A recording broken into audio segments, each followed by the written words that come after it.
Hello, and welcome to Sobercast, where we provide AA speaker meetings and workshops in podcast format. We're an ad-free podcast, and if you enjoy listening, please help us be self-supporting by visiting Sobercast.com, look for the donate link, and drop $1 or $2 into our virtual basket. We hope you enjoy the podcast. Have a great day. I am Marilyn, real alcoholic, and I am thrilled to be here. What an honor and privilege. I wouldn't be here without Michelle and MJ, who drove all the way to Cleveland from their home in Cleveland, and we're wonderful company all the way to Akron. And I thank the committee for this wonderful, wonderful weekend, like none other I've ever known. It is really fabulous. And the speakers are, I think, the best communicators in Alcoholics Anonymous, bar one. But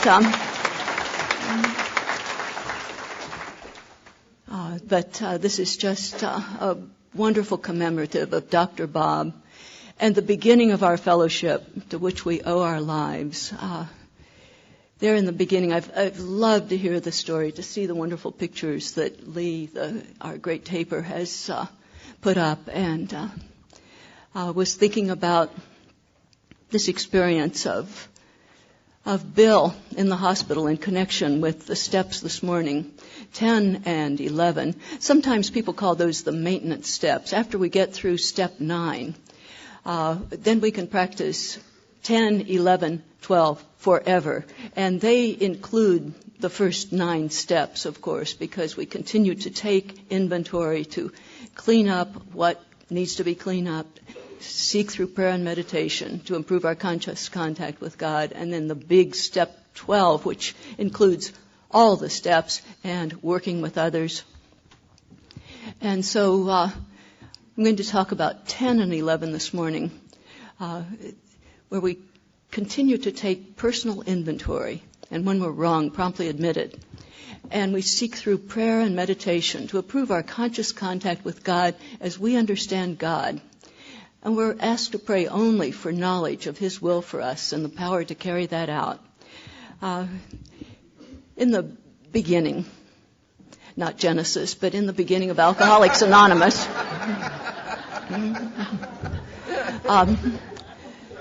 Bill was in a very sad state, and he kept going to Towns Hospital, and he recovered enough to get out and drink again, and again and again, and back to the hospital.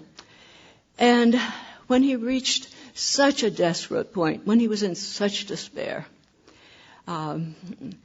he called out to God, "If you're there, show yourself to me." And lo and behold, he had some kind of mystical vision. The whole room lighted up, and he was psychically transported to a mountaintop, and cool breezes blew through him and changed his life forever. Now, his grandfather had had such an experience on a real mountaintop, and he had been a hopeless drunk like Bill Wilson, and he had this huge conversion experience on a mountaintop and never drank again. And this was an experience that Bill had, and it was some kind of religious experience, conversion experience, spiritual experience, but was it valid? And that's what he asked Dr. Silkworth. Do you think this was real? He described what happened to him. And his thought was, this is what the preachers are talking about. But what does it mean? Maybe I'm insane. Maybe I really have gone over the edge. And Dr. Silkworth had known him for some time and seen him walking down the halls with his beer bottles and staggering around, and he said, "No, I think you're a changed man. Something happened. I think this is the real deal." Now, was it the real deal? How do we know that a religious conversion is the real thing? And we don't, of course.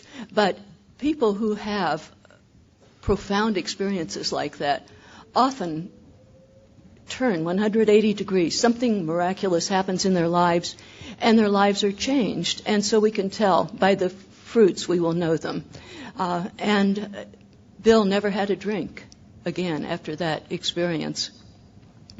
And he had been visiting the Oxford group occasionally, but he did not believe in God. He had abandoned that a long time ago. And his friend Ebby had talked to him about God and conversion, but he didn't really want any part of that. But after his experience, he thought, this is the answer. And somehow he was moved within to talk with other alcoholics. He thought, this amazing thing has happened to me, so I have to give this to other people.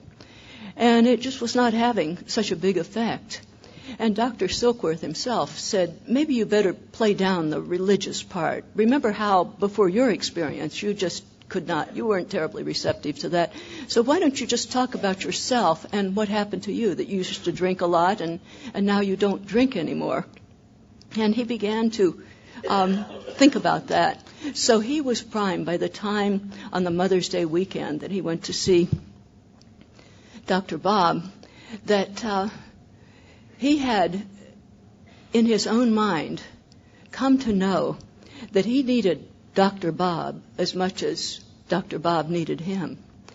And so he said to Dr. Bob, I need you. I need to talk to you because I need to stay sober, and this is the way I stay sober. And Dr. Bob had not heard that before, and he listened and listened and listened, as Clancy said, for several hours.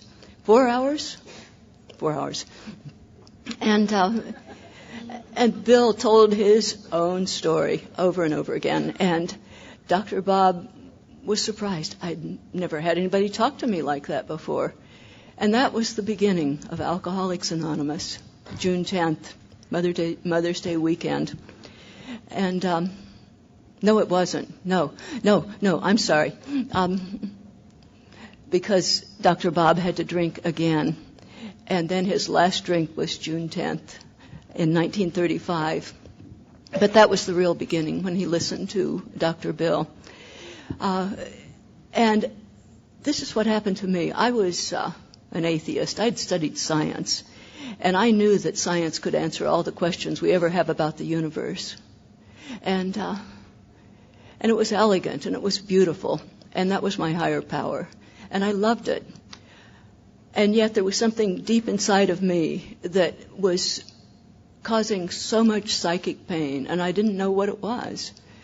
But the one thing that solved that problem that I had, the psychic pain that I just seemed to carry around all the time, was alcohol, of course. And so it became more and more of a friend. And at first it was fun, and then it was fun with problems, and then finally only problems. And I came first to Alcoholics Anonymous in 1969. But my sobriety date is February 8th, 1972. So it took a while. It took a while for me to get the message. Between my first visit and my third visit, I was treated for what I thought was a strange exotic malady, which the doctor said was chronic alcoholism. And I found that hard to believe. So I practiced my disease for a little while until one morning, February 8th, 1972, I was so desperate that I called for help. I called central office. So I'm a great believer in central office. And I'm glad that we have a thriving central office in Los Angeles. And a 12-stepper paid a call on me, just as Bill had paid a 12-step call on Dr. Bob. And that made all the difference in the world because Lorena came to see me. And she talked about herself. She talked about drinking a lot and knowing that she wasn't an alcoholic, but simultaneously drinking ever so much. And I began to listen to her because nobody had talked to me like that before. I'd been to AA meetings, but I didn't hear that message because I sat in the back and slept. And but Lorena kept nudging me and kept me awake and took me to a meeting. And I was able to hear the message that night, and the person speaking became my first sponsor, the wonderful Marion W. And she talked about fear. She talked about the things that I could identify with long before I knew the word identify. And that is such an important part of recovery for me. And here I was in this fellowship And people were talking about God, and I explained, I'm an atheist. I don't believe in God. And my sponsor and other people said, this is God as you understand God. It can be anything. It can be a radiator. It can be your car. It just has to be something outside of yourself and something powerful. It can be your sponsor. It can be your home group. And I said, but prayer, what about prayer? I feel so hypocritical. And my sponsor said, give lip service to it. Just bow your head and say what everybody else is saying. And it doesn't matter that you don't think anything is listening. And that was fine with me. I could do that because I was taken into, as Harmon says, the famous Pacific group. And that's the kind of group that can occupy every waking moment. And I just had the feeling that somebody was watching me all the time because it was true. And I had to check in with my sponsor the first thing on awakening, and she said, what are you going to do today? Make your list. And the first 5 items on my list still took place while I was still in bed, like open eyes, try to sit up. And she would say, okay, now somewhere on that list, get on your knees and ask God to keep you sober today. And she just began to feed me these little things to do that were not things I would normally do. Early on, when I was about a year sober, a person came into the fellowship, Diana, and she became my friend. She's still my friend, and we've spent nearly 40 years together in sobriety. If you can get a best friend, if you can get a good friend in the fellowship, do it. That certainly has saved my bacon many, many times. Diana and I both came in as atheists, and this idea of practicing through prayer and meditation was so mysterious to us, and we talked a lot about that and how we didn't believe in it. And yet we looked at the fellowship and we looked at people talking about God and giving credit to God, and we began to see that something was happening. Was it God? Was it the psychological effect of lots of people banded together for a common cause? What was it? We didn't know. But we had to admit that with all of our scoffing, this was working, and nothing else on earth seemed to be working. This was it. And something that works, that's a convincing argument. And so there was some power here. Plus the clientele. I mean, look at who we are. And yet we can come together and we take up our beds and walk. Now, how can that be given the raw material that we work with? I mean, you've heard the stories. I spent most of my time in the garage contemplating life.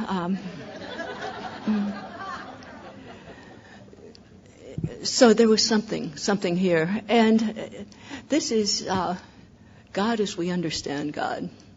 I did take the steps to the best of my ability. As I wrote my inventory, I wrote my searching and fearless moral inventory of my mother-in-law. And my sponsor even listened to it. And then she focused on this thing that she called Marilyn's part. And that has become a thing that is a huge part of step number 10, my part.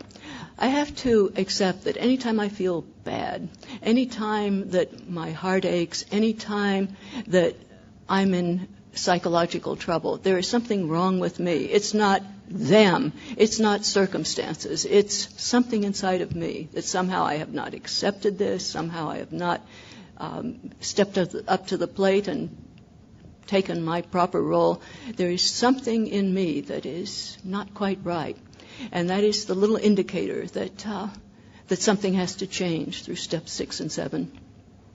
I had to write 2 more inventories before I really got to Marilyn's part and the people that I had harmed. And those were my formal inventories of clearing up the past. And then it was on to step 10, which is inventory forever. Inventory forever. And at the same time, I was giving lip service to this idea of prayer and meditation. That was around my third AA birthday. Something amazing happened. I was talking with Diana, and we seemed to be going on two different paths. She was opening her mind to this idea of something beyond human power. And she found that in Buddhism, Zen Buddhism. And that has led her to this day. And I have seen the transformation in my friend through this path that she picked. She would go to sit in Zen meditation for 18 hours at a time and heard something. And that was transformative for her. That was not my thing, not my calling. I knew that there was something transcendent, must be some kind of radiation through the universe. And my first encounter with God as I understand God was through waves coming through the universe. And it was the radio. And I began to hear the message. Roberta Flack was singing a song about killing me softly with his song. And by that time, I had begun to listen in Alcoholics Anonymous. And there was an old self inside of me that was being killed with his song. When I heard speakers talk, when I heard about people who had lost their jobs because of their drinking, I thought, yep, that's what happened to me. I had a career in science, and it went down the drain with alcohol. I heard moms talk about drinking while their kids were small. And I had 3 little children at home. And when I got sober, they were small, and they were wondering, where's Mommy? And that was stabbing my heart, killing me softly with this song. But then I heard happier songs, and I heard Cat Stevens was singing, "Morning Has Broken Like the First Morning." And I was beginning to see sunlight. And I think it was Al Green. I can see clearly now, the rain has gone. And that was a message that I heard, and that was as close to a higher power for me for a while. And it has continued to this day. My highest form of meditation is putting on my headphones with my iPod now, and there are songs that speak to me, songs that sing about God now. And that is a form of meditation that serves me well. Very different from my friend. But that's one of the many things that I love about Alcoholics Anonymous. It is God as we understand God. And around birthday number 3, I had taken the steps. I had taken sincere inventories. I had made amends. And I just said, much like Bill Wilson, I didn't say his words, but my words, if you're there, I'd like to get to know you. And if you're really there, I'm willing to go on any path you pick for me. And unlike Bill Wilson, the room did not light up. It just stayed the same. Nothing there.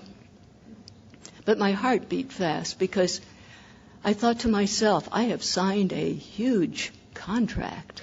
Wow, I've given it all away.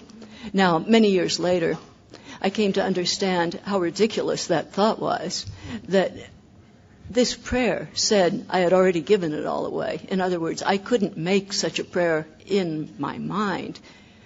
I want to go on any path you pick for me unless the transformation had already occurred. In other words, I had been walked physically into the Fellowship of Alcoholics Anonymous, into this big active group. I had taken the steps. I had done all of this. The transformation had already occurred. I had already given my will and my life over to this big thing that I was not quite understanding. Through the Fellowship of Alcoholics Anonymous, the transformation had pretty much occurred. But I just acknowledged it in my mind. My mind is always the last to catch up, it seems. But this is the language of the heart, and my heart, thank God, my heart was able to understand that. And in the year that followed, I went through a lot of very deep emotions. I had put emotions, I had put feelings on hold for a long time, and it expressed itself as just crazy anxiety, paralyzing anxiety, what to do, obsessional thought. And in that year following that prayer, I began to experience deep emotion, and I had never, to my knowledge, experienced that kind of psychic pain. And my sponsor at the time, I had moved on from Marion because she moved away. I had a sponsor who realized that I was in such bad shape that she called her own sponsor, Clancy, and explained that she has this crazy, fairly new person, and she just doesn't know what to do. And so I got a call in the midst of this time where I just felt I am dying from the kind of psychic pain I feel. And the phone was, "Hello, is this crazy Marilyn?" And I said, "Yes." And he said, "This is crazy Clancy." And he talked, I don't remember the exact words, but it was somehow, when we go through these emotional bags, it feels like it could kill us sometimes. And then he used the word breakthrough. And that's the one word I remember from that conversation, that maybe it's something useful and good. Other people, I had a few people on the program who had been through a similar thing, and they said that you will come in touch with your higher power through this.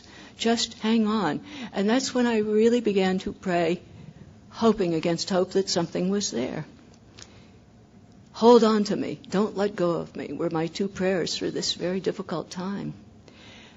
And one Sunday morning, I just knew I can't continue like this. I feel so terrible, and it had seemed to go on for a long time. And when I'm in that kind of a thing, I think it's always been this way, and it always will be this way. But I got on my knees, and I just screamed. I don't know whether I said it out loud or in my mind. I want out. And death, out of this kind of pain. And at that point, I had my own huge spiritual experience. And it was as surprising to me as it was to Bill W. And Bill Wilson, we're in Akron. Yes, Bill Wilson.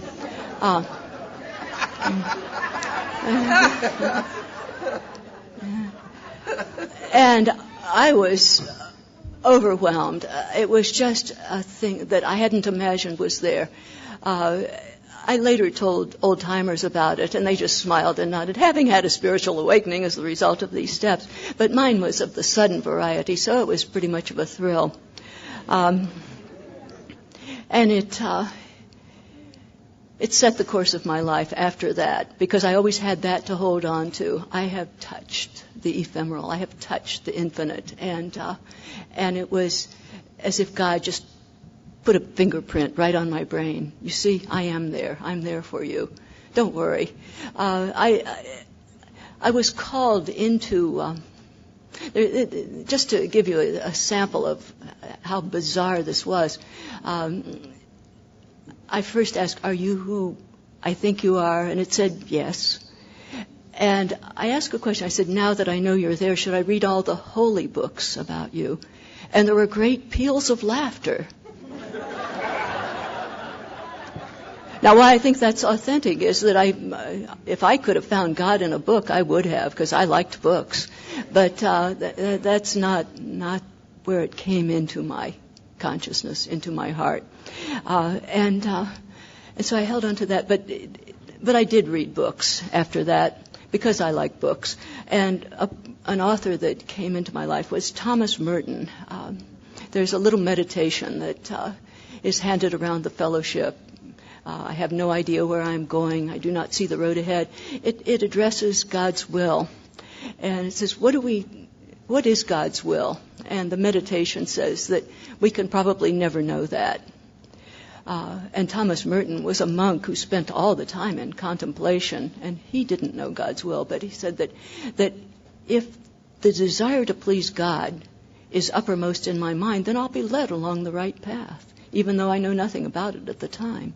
So that helped me with the third step, because I always wanted to know in advance, what is God's will? Just tell me and I'll try to do it. But it is that if I want to please God, and if that's my ambition, that's my goal, then I'll be led along the right path. And I don't have to know in words what it is. Thomas Merton said another thing too, and he was talking with monks in a monastery who loved to have visions and stuff, and I mean, that's, I'm sure, why they went to the monastery, because they really wanted to have that conscious contact, constant conscious contact. Try to say that. And he said that in the beginning, don't be fooled by lights and bells and whistles. That's just a little consolation. Sometimes when you're in really bad shape, God will give you a little light show. But don't get hung up on that. Real faith is going through darkness. Later, Mother Teresa, her letters to her confessor were written in a book, and she felt bad about that. She had a great mystical experience that changed her life. She went to Calcutta after that and began to serve the poorest of the poor, the dying people, so they could die with dignity. And she was certainly touched by God. God's fingerprint was on her big time. Her life was changed. Certainly a real encounter with God and surrender to God. But she regretted that she never had bells and whistles, and yet she was certainly faithful to the end. So I was glad to read that, because I had this thought too when I came into contact with my higher power. I was actually an insufferable saint for about a year, and I began to tell people about this experience, and it was, now in looking back with great embarrassment, it was more holier than thou, like, I have been on the mountaintop, and let me lay it on you, and how awful that is. And I've had that experience of other people doing that to me now, and so I know what that is. And the funny thing is that I understood that there was a power here. And in asking for help with whatever was in front of me, I was drawn back into life. I went back to school. I went to graduate school, and the children were growing up. I was doing my best to make amends to them. Our family seemed to be united and happy, and life was good. And I was getting involved in the real world. I had a job that was fairly demanding. Joined the Sierra Club, began to climb mountains with our young son, who was becoming a young man, and we did many climbs together. Life was opening up, and I just realized that I was being led into life that I had seen from the inside of a cage, and I saw other people out there living life, and now I was living life. And as I went out into life, I began to hear the call of get a better position, get some more money, just all of these things that you hear when you live in the real world. These are the goals of many, many people, and they were starting to become my goals. And I wanted to be as good as they were in whatever area we were competing in. And I began to lose sight of seeking to do God's will and seek to do God's will alone. I left my home group and did quieter AA. I was back at UCLA and going to UCLA meeting. They were quiet. I still had a couple of friends, and Diana was a friend throughout. And I would run everything by her. And that, I'm sure, was one of my main contacts with the Fellowship of Alcoholics Anonymous. And I went to meetings. Thank God I continued to sponsor people. And yet I was taken up with the things of the world, and I had forgotten step 10. I'd go to bed every night grinding about something. The dean is just not treating us right, kind of thing. Now, if you're involved in the university, you can grind every night. There's a saying, why are academic politics so vicious? And the answer to that question is because the stakes are so small.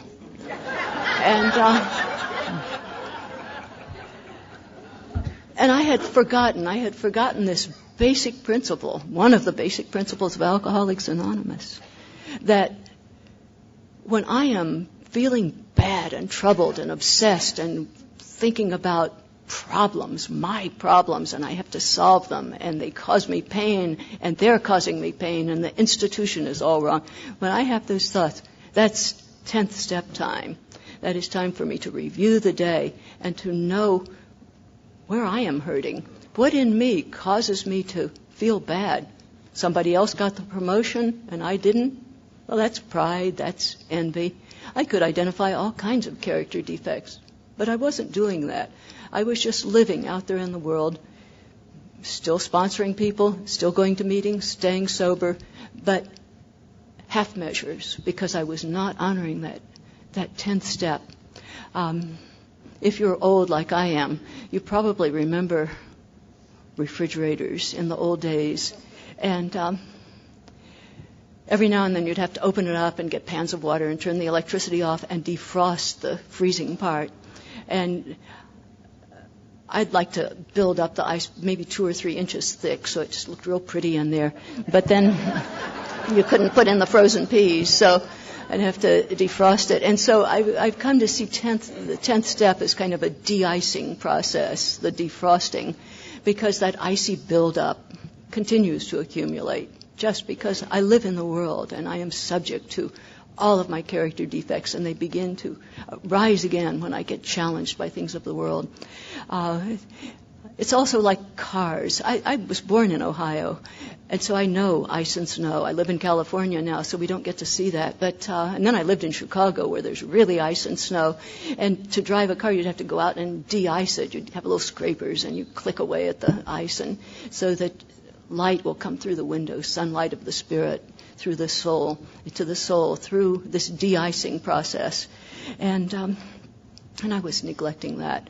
But then something happened, and I don't know what this is, but our youngest, Susie, our daughter, graduated from high school and planned a trip to Israel, and she lived on a kibbutz for half a year. And that was fun for her. And at the end of her trip, she asked Mom to come over. So I planned 2 weeks and went to Israel for 2 weeks. And now I had a tour guide because Susie had been there for half a year. And she spoke a little Hebrew and knew the places to go to. And that was a fun thing, to go there with a daughter that I adored and to have that experience with her. And we were standing on the Sea of Galilee, and I took a picture of her, and I saw her standing there, and the wind was blowing through her hair, and the Sea of Galilee was behind her. And I just know the historical significance of this country. When God wants to do something big, he often does it in Israel. And 3 big religions came right out of that tiny country, and I was touched with that. And what happened to me was that I just thought, I want, as Sandy Beach, wherever Sandy Beach is. Oh, there, back in the corner, says the jackpot. I just knew that something was missing from my life. And what it was, my little son, David, a long time ago at Christmas time, when he was just not quite 3 years old, had been disappointed at Christmas time because he had gotten 25 presents and opened them all. And when he opened the last one, he burst into tears. And my mother was there, Grandma, and wondered, well, David, why are you crying? Why are you so sad? And he said, I didn't get just what I always wanted. And she said, what is that, David? And he said, I don't know. I just know I didn't get it.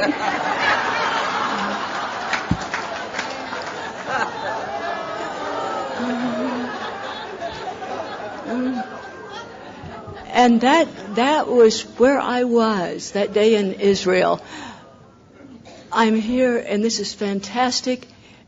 And my life is in good order. We had our little family of 5, and we all seemed to be getting along. And I had a good job, and I'd gone back to school and gotten the degrees I needed. And what's missing? I didn't get just what I always wanted. But what is it?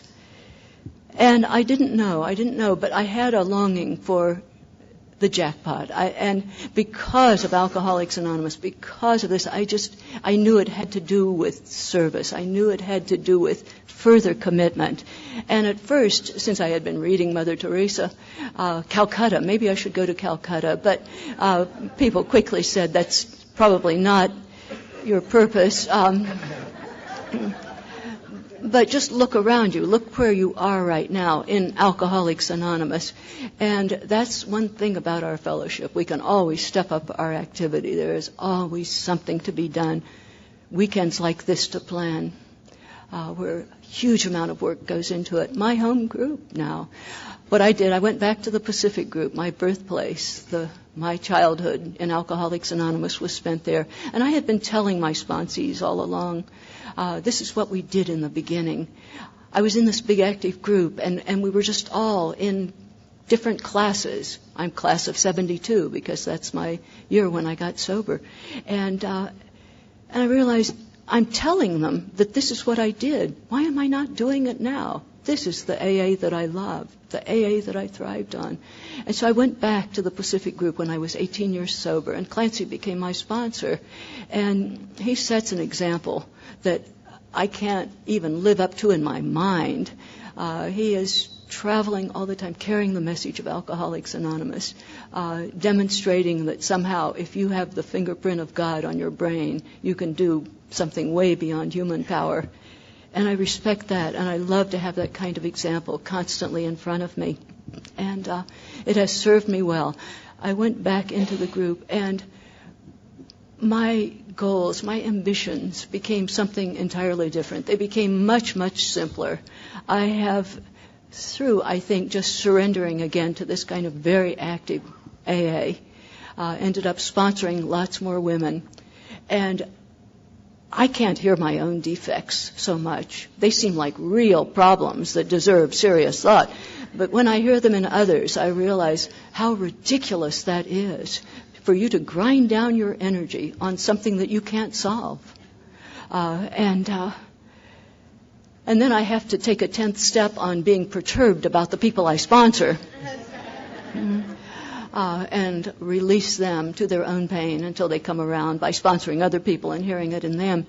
And so we have a wonderful way of taking the 10th step. Just listen to the people we sponsor, and then I think we can see our defects. And as I said, my goal then became much more just wake up in the morning and see what the day presents, and try to live in harmony with that, in harmony with the universe.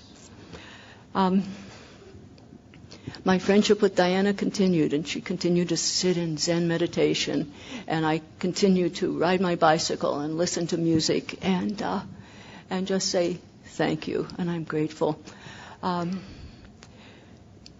It's funny, I just had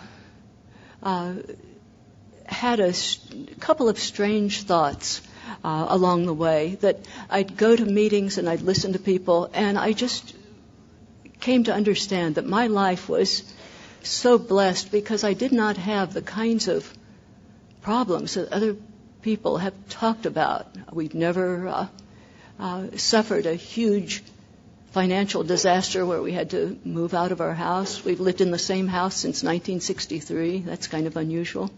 We are creatures of habit, but we just have not experienced that. We had not had the kinds of losses that other people talked about. And I thought that I have fairly shallow faith because it's never really been tested like some people in Alcoholics Anonymous. And then I forgot about it because I thought you take what you get, and sometimes success is harder to deal with than the real scary things. Not that I had much success, but it was just that I was not having real problems. And So I last year in December went to State Line Convention, and that was wonderful. And I was supposed to talk about steps 2 and 3, which I did. So I talked on Friday night. And in talking, I came to realize that I was really, really talking to myself. I talked about faith, about coming to believe. I talked about establishing that relationship with a higher power and then surrendering to it, surrendering my will to this higher power. And there had been some ups and downs. And I said that my faith had to be shaken now and then. And then I had to come to believe in some more complex, more mysterious higher power that could explain things that I didn't understand. And each time that it was shaken, then it reestablished. And I used the phrase, I said that in extremis, I find that God meets me 90% of the way. And that's what I needed to hear.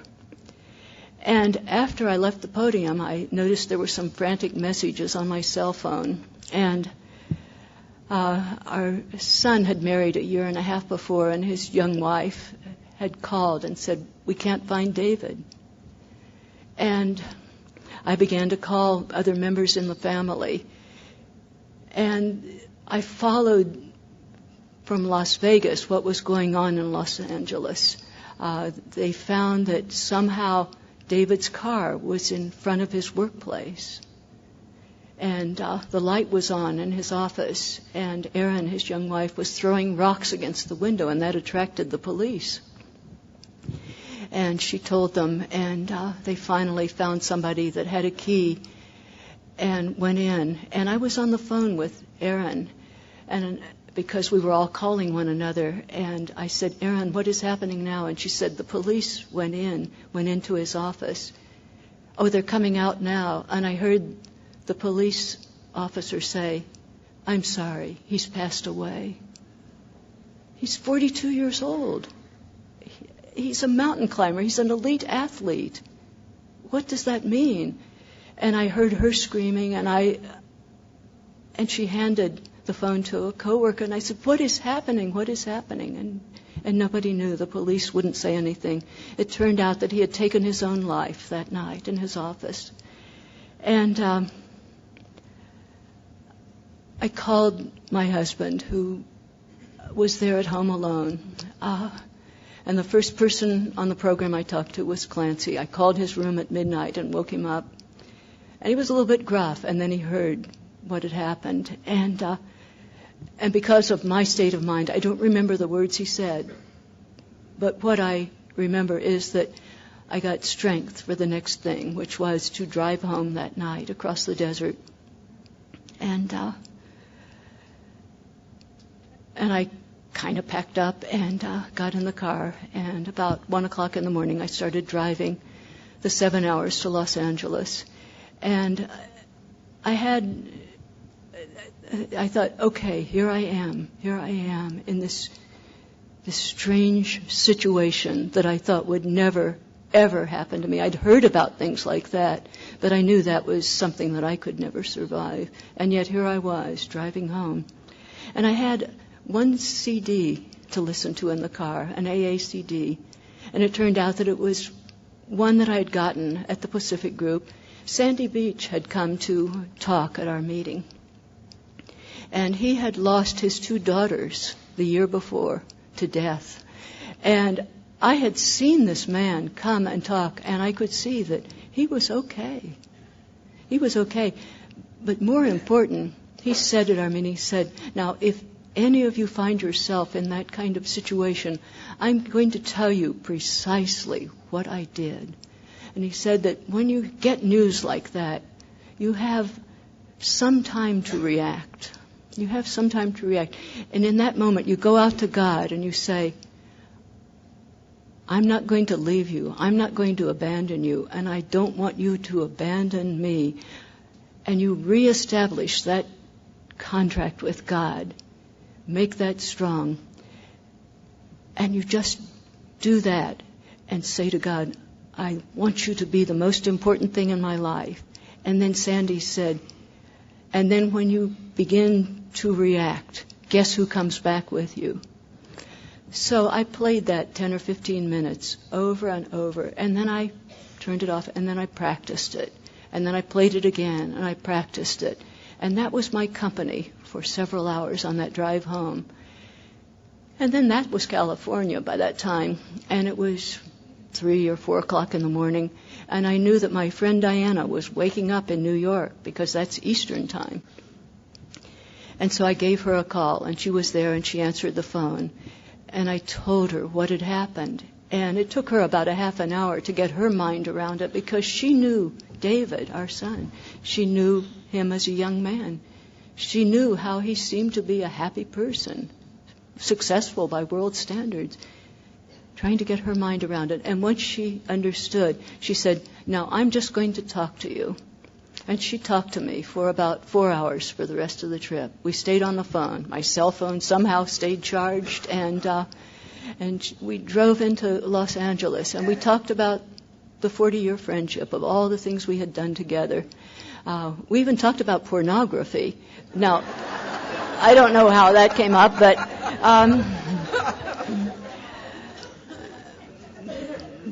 but she stayed with me. And by the time that I got home, the phone was ringing, because we are sort of a super organism. The word somehow was communicated to other people, and people began to know, and they began to call. One of the first calls was from Diana's sponsee, Julie, our outgoing secretary of the Pacific Group, who lost her young son, 16 years old, to a car accident 10 years before. And I knew that she was fine. And there were these people that were saying, I've been there. Now look at me. The way is safe. Just do what's right in front of you. And I was walked through that time. We had the grim week of saying goodbye to David and just consoling one another. 5 months have passed now since that time. And I can't think of a more wonderful way to spend Mother's Day than here at this weekend. It's such a blessing in so many ways. And already in this 5 months, I have seen that if I seek only to do God's will and just try to keep the ice off the window, if I simply do those things, that, as Polly often says, great events come to pass. I witnessed the family that was left, the 4 of us, our 2 daughters and my husband, drew into a tight bond and took in Erin, David's young widow, and now she's our 3rd daughter. We've often thought of Erin as David's goodbye gift to us. She is loving and sweet and beautiful and a science teacher of all things.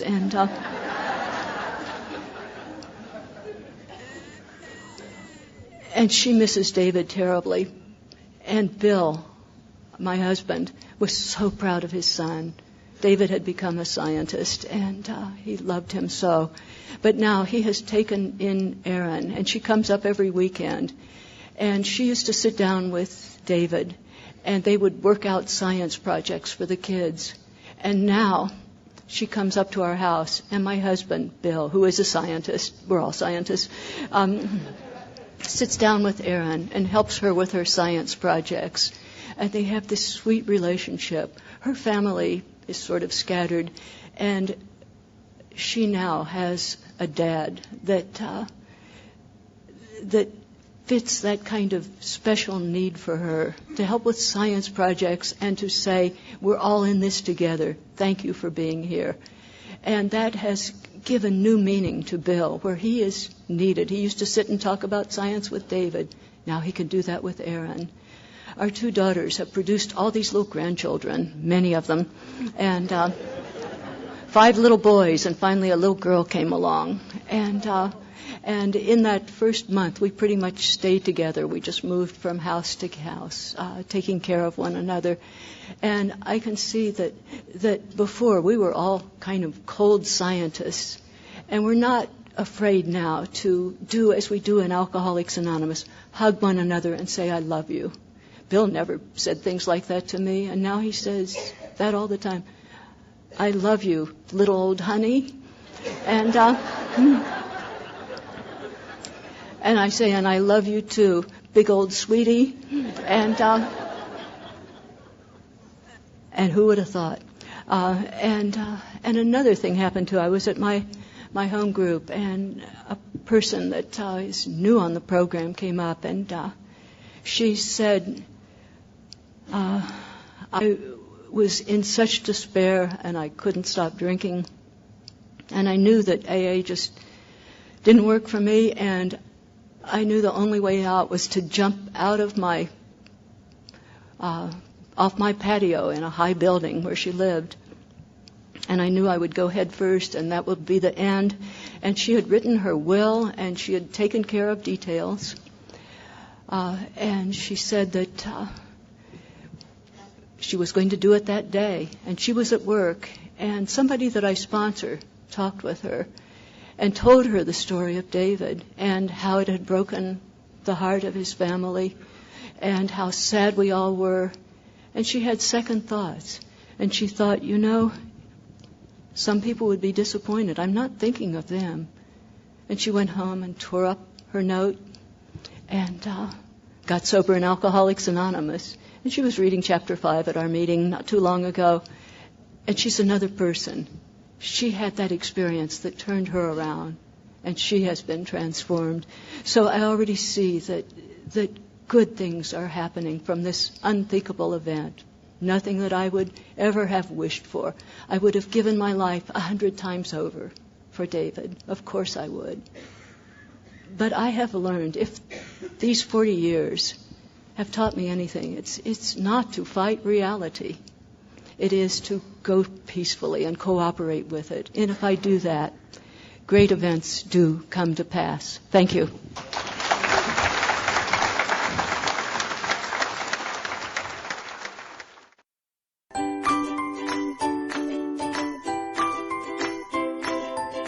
Thanks for listening. I hope you enjoyed the podcast. Sobercast is ad-free, and we'd like your help in order to keep it that way. So if you'd like to help us be self-supporting by pledging $1 or $2 a month, visit Sobercast.com and look for the donate links. Thank you very much.